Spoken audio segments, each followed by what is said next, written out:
Hi guys, welcome back to the second video on my channel. Today we will be, I should say the date. Monday 13th of July 2026. Today we will be discussing the hijab. Bit of a crazy topic. You know, when I do videos for myself, I do hours of research and writing the Word document and recording the video, editing the video, very detailed. And now I'm talking to, like, anyone can watch this video. It's a very sensitive topic and I'm just going for it. Since this is a sensitive topic, I want to say to all my Muslim women out there, I am one of you. I know, we like to say that every Muslim has to find Islam for themselves. I was that person. I found it for myself. And now I no longer hold the same beliefs I once did. And I want to talk about that today. That's why the title of the video is My Thoughts on Hijab. My thoughts, guys. It's okay, don't cancel me, okay? Starting off with what I like about hijab. I was listening to, I'm sure you guys know Farah, the hijabi who wears the white and blue hijab. I was listening to her podcast, Uncomfortable Truths, my hijab story, and so you're thinking of taking off the hijab. It was a good 2 episodes. I'm going to listen to more of it and you guys should listen to it too. Listening to her speak, I understood why the hijab resonated with me. I like the idea of going against social norms. Like, if you're living in a place where no one's really wearing the hijab, doing something for yourself or something for God and forgetting about what other people think. I like that. Something I didn't like, she said, women aren't born with the desire to wear revealing clothing, or something along those lines. Women also aren't born with the desire to wear the hijab.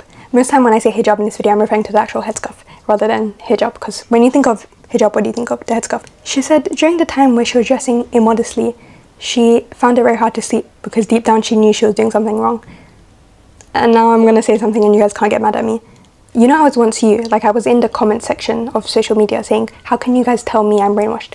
I'm not saying you're brainwashed or that she's brainwashed, but even if at the time she was dressing immodestly, she had low iman, like low faith. If she's raised thinking, like being told that showing your body is a bad thing, deep down she's gonna, even if she doesn't believe, deep down she's gonna still believe that it's a bad thing. Does that make sense? She's saying deep down I knew the truth, and she's assigning that to God, but I'm assigning that to her parents. Ali Dawah says some questionable things, but one thing I heard him say once, I don't know, he says some questionable things, but he's also good at explaining sometimes.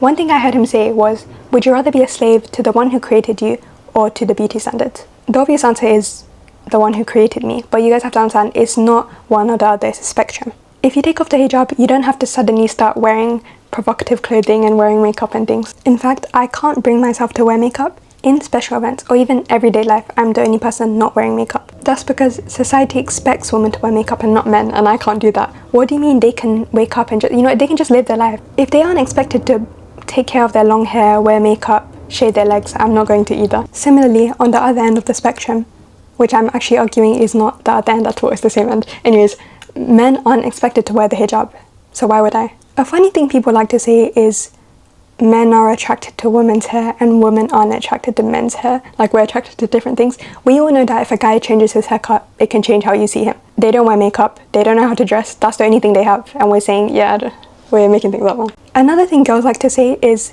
men have hijab too. Girl to girl, we all know that, men can just put on a pair of shorts and leave the house. They can just dress normally. Meanwhile, we have to cover, if God forbid, one strand of hair shows. This is the outfit I wore earlier today and my mum got mad at me before we left the house. How do I translate? What will you answer to God when you die? What will you say? I'm gonna say, if you didn't want me to show my neck, why did you create it? Something Farah said that I noted down was, and to succeed in this beauty competition, every Muslim girl at some point thinks that she needs to take the hijab off. You guys aren't seeing me wear it now, but in real life, I'm a hijabi, I do wear it. Do I look like someone who wants to appeal to the beauty standards? With my chopped out hair.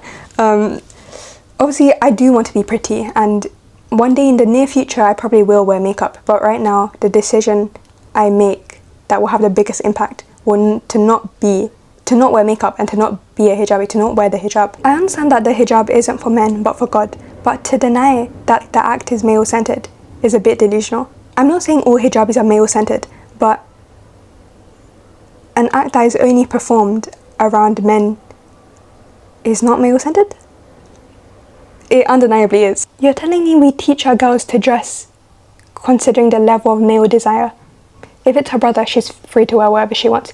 If it's her cousin, a stranger, just cover everything. We know men will do bad things to you regardless of how you're dressed.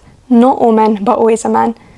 My dear hijabi sisters, I love you guys, but what if I told you that this is just another bad thing from men? They violated you time and time again, and you think this act that is for God, but also about them, isn't somehow for them? I see Muslim girls who are so not male-centered and genuinely believe in the hijab, and I wonder, can Muslim women reclaim the hijab?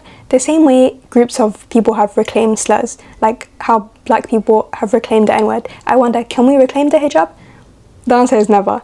Until we acknowledge that it's been used against us, or it's been used to harm us, we can't argue that it's for us. Those of us living in Western countries, I know we wake up and physically choose to put on the hijab every day, but would you still do the same if you weren't threatened with hell and rewarded with heaven? What if I asked you right now, what would happen if you took off the hijab today? What would be the social consequences of your actions? What would your parents say?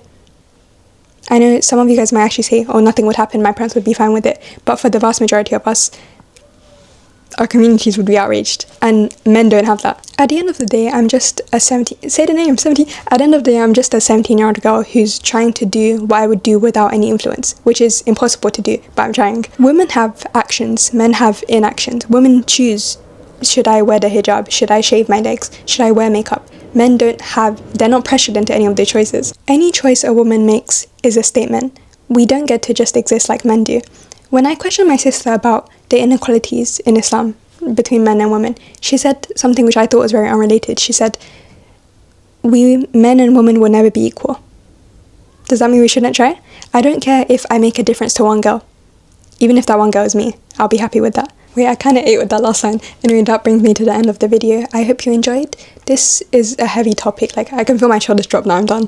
But I'm trying to normalize the conversation and all that good stuff. My head hurts and it's very hot up here. God, I hope you enjoyed. I think I already said that. Thank you for watching. I love you. Stay hydrated.